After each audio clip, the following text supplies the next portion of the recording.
बिस्मिल्लाहिर्रहमानिर्रहीम। इसमें मोहम्मद इरफान अफजल और आप देख रहे हैं यूनिवर्सल वीज़ा गाइडेंस। तो मैं लेकर आता हूँ आपके तमाम इमिग्रेशन मसाइल का हल। जिन दोस्तों ने इस चैनल को सब्सक्राइब नहीं किया उनसे रिक्वेस्ट है कि चैनल को लाइक करें, सब्सक्राइब करें और शेयर करें ताकि हमारी कम्युनिटी में इजाफा हो।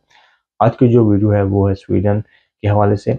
वर्क परमिट के अंदर कोई बहुत बड़ी चेंजेस आई हैं, उनको आज हम डिस्कस कर लेते हैं।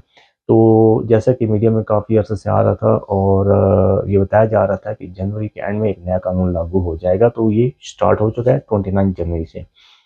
वर्क परमिट की जो कैटेगरीज हैं उनको इन्होंने मुतारिफ करा दिया। तकरीबन 4 कैटेगरीज हैं, ABCD। इन कैटेगरीज के तहत ही अब लोग वीज़ा अप्लाई कर सकते हैं। इनको जो सालाना इनकम थ्रेशोल्ड है उसको भी बढ़ा दिया है, पहले 27,000 था, अब उससे बढ़ा दिया गया है। और इसके अलावा जो एक ये जो नया मॉडल मुतारिफ कराया गया है, इससे क्या होगा, इससे आसानी भी है और मुश्किलात भी हैं। आसानी इस हवाले से कि आपका प्रोसेस बहुत जल्दी हो जाएगा, मुश्किलात इस हवाले से कि क्राइटेरिया को इन्होंने सख्त कर दिया है, ज़्यादा आपको अब सख्ती का सामना करना पड़ेगा।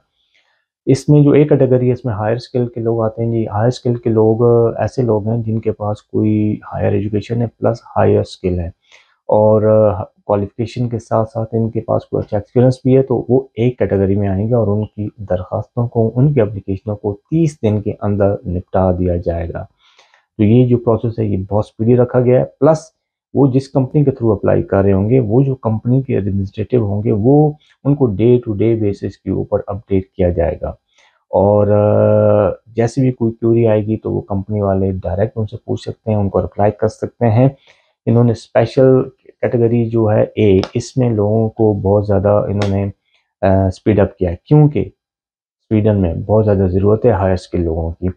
अब जो दूसरी कैटेगरीज है उसमें भी सेम ही है, लेकिन प्रोसेस थोड़ा लंबा हो जाएगा। एक बात मैं आपको बता दूं कि अब स्वीडन में वर्क परमिट लेना आसान नहीं रहा। क्यों? क्योंकि सिर्फ अब वो तवज्जो देंगे हायर स्किल के ऊपर। अब जैसे आपके पास कोई जैसे पहले लोगों को वर्क परमिट मिलते थे ये क्लीनिंग की जॉब में, शेफ की जॉब में, कंस्ट्रक्शन की जॉब में, तो अब उनके लिए वर्क परमिट लेना आसान नहीं रहा। बहुत ज़्यादा सख्ती कर रहे हैं। जो कंपनी वर्क परमिट दे रही होगी, ऑफर कर रही है, उसके ऊपर बहुत ज़्यादा सख्ती होंगी। कैसे होंगी जी? अगर वो कंपनी नई है तो बहुत मुश्किल है कि उसको ये इजाज़त दें कि आप ओवरसीज से हायर कर सकते हैं।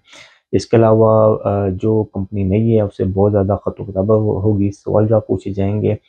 और जिस कंपनी के पास एम्प्लॉय 50 से कम है वो तो बहुत ही ज़्यादा सिक्योरिटी की मुतामिल होगी और उसके मुश्किल ये है कि वो उसको ये परमिशन दें कि आप ओवरसीज से हायर कर सकते हैं। कंपनी का एनुअल रेवेन्यू भी देखा जाएगा कि कंपनी की क्या वर्थ है।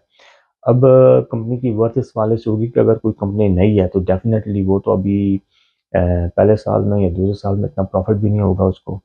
अब अगर प्रॉफिट नहीं है तो आप कैसे ओवरसीज से लोगों को बुला सकते हैं?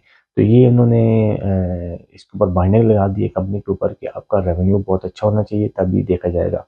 कंपनी की हायरार्की को चेक किया जाएगा, कितने लोग काम कर रहे हैं, डायरेक्टरशिप में कौन है और जो लोग काम कर रहे हैं वो किस क्वालिफिकेशन के हामिल हैं। वर्क परमिट की तादाद को देखा जाए तो 2023 पिछले साल में इन्होंने कम वर्क परमिट इशू किए हैं। ओनली 3600 वर्क परमिट इन्होंने इशू किए हैं, जबकि उससे पिछले साल अगर हम चले जाएं तो वो फिगर था 4000 से ज़्यादा का। तो दिन ब दिन ये सख्ती होने की वजह से ये वर्क परमिट कम इशू कर रहे हैं स्वीडन।